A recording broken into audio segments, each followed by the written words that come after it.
Filipe pede para Jesus mostrar o Pai, e Jesus responde algo que muda tudo. Quem me viu, viu o Pai. Depois de tanto tempo junto, ainda não entendia. Jesus não estava ali para fazer milagres apenas. Ele era a presença viva do Pai. A pergunta é: você já entendeu quem realmente é Jesus ou ainda o vê de forma incompleta?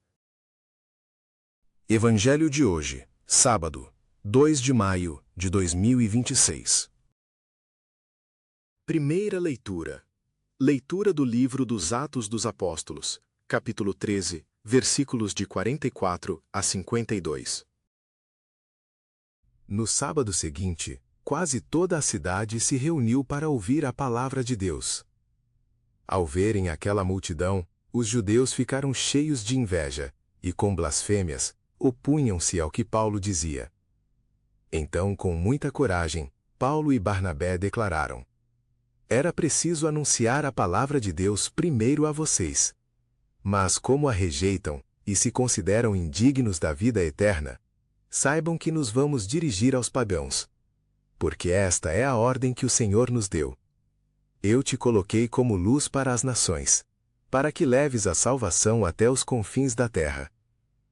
Os pagãos ficaram muito contentes quando ouviram isso, e glorificavam a palavra do Senhor. Todos os que eram destinados à vida eterna abraçaram a fé. Desse modo, a palavra do Senhor espalhava-se por toda a região. Mas os judeus instigaram as mulheres ricas e religiosas, assim como os homens influentes da cidade. Provocaram uma perseguição contra Paulo e Barnabé, e expulsaram-nos do seu território. Então os apóstolos sacudiram contra eles a poeira dos pés, e foram para a cidade de Icônio. Os discípulos, porém, ficaram cheios de alegria e do Espírito Santo. Palavra do Senhor. Graças a Deus.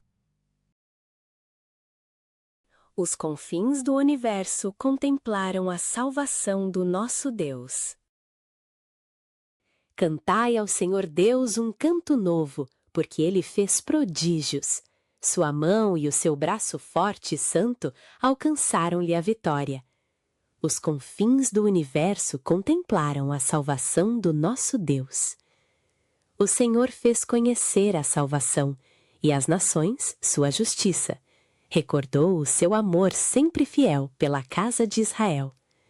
Os confins do universo contemplaram a salvação do nosso Deus. Os confins do universo contemplaram a salvação do nosso Deus. Aclamai o Senhor Deus, ó terra inteira, alegrai-vos e exultai. Os confins do universo contemplaram a salvação do nosso Deus. Proclamação do Evangelho de Jesus Cristo, segundo São João, capítulo 14, versículos de 7 a 14. Naquele tempo, disse Jesus a seus discípulos: se vocês me conhecessem, conheceriam também o meu Pai. E desde agora o conhecem e o viram. Disse Filipe: Senhor, mostra-nos o Pai, isso nos basta. Jesus respondeu: há tanto tempo estou convosco e não me conheces, Filipe? Quem me viu, viu o Pai. Como é que tu dizes, mostra-nos o Pai? Não acreditas que eu estou no Pai e o Pai está em mim? As palavras que eu vos digo, não as digo por mim mesmo, mas é o Pai que, permanecendo em mim, realiza as suas obras. Acreditai-me, eu estou no Pai e o Pai está em mim. Acreditai, ao menos por causa destas mesmas obras. Em verdade vos digo, quem acredita em mim fará as obras que eu faço, e fará ainda maiores do que estas, pois eu vou para o Pai. E o que pedirdes em meu nome, eu o realizarei, a fim de que o Pai seja glorificado no Filho. Se pedirdes algo em meu nome, eu o realizarei. Palavra da salvação. Glória a vós, Senhor.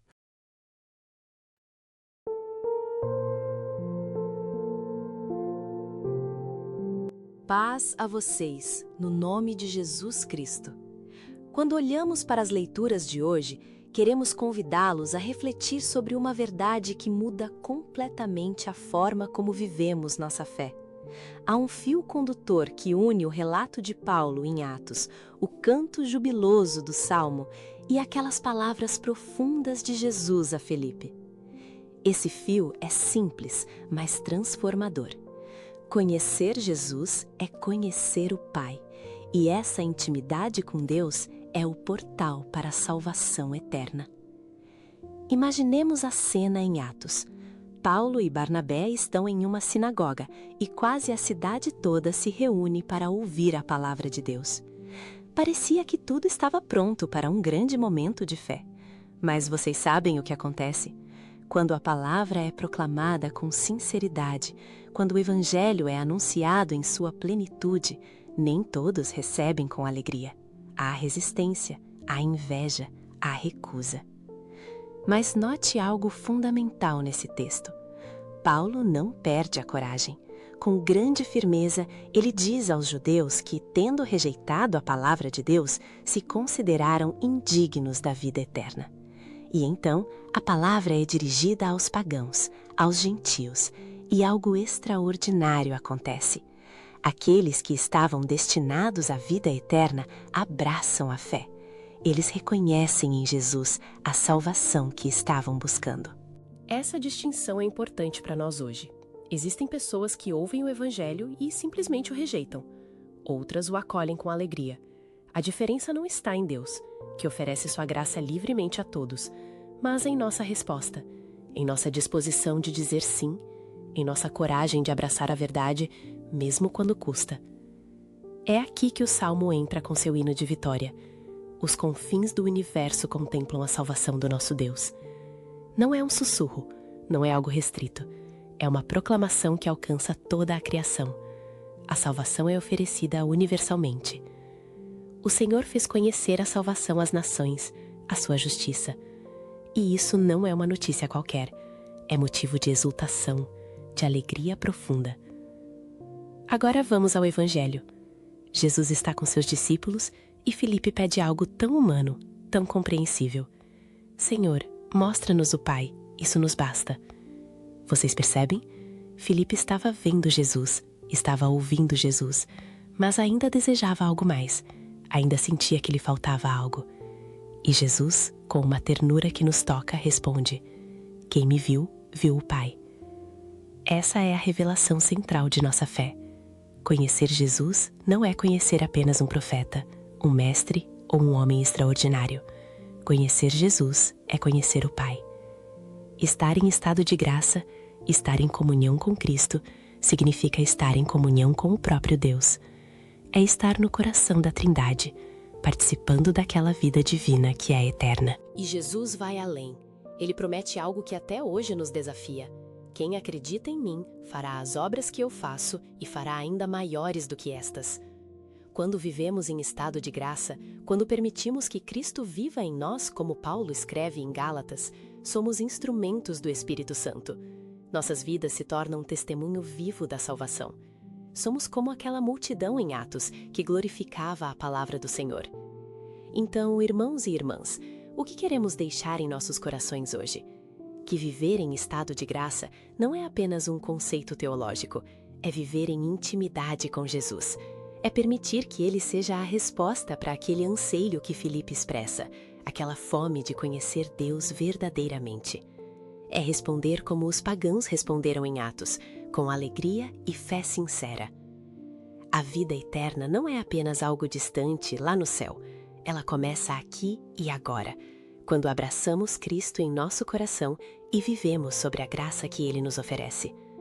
Cada dia, cada momento é uma oportunidade de escolher a salvação, de escolher estar mais próximo daquele que é o caminho, a verdade e a vida. Na descrição deste vídeo, vocês encontrarão recursos para aprofundar essa vida espiritual, reflexões, textos do magistério da igreja, sugestões de oração. Aproveitem! Deixo para vocês 3 perguntas para levar na meditação de hoje. Como estou vivendo em estado de graça? Há alguma recusa minha em aceitar a palavra de Deus como Paulo enfrentou? E qual é meu compromisso hoje em ser instrumento dessa salvação que alcança os confins do universo?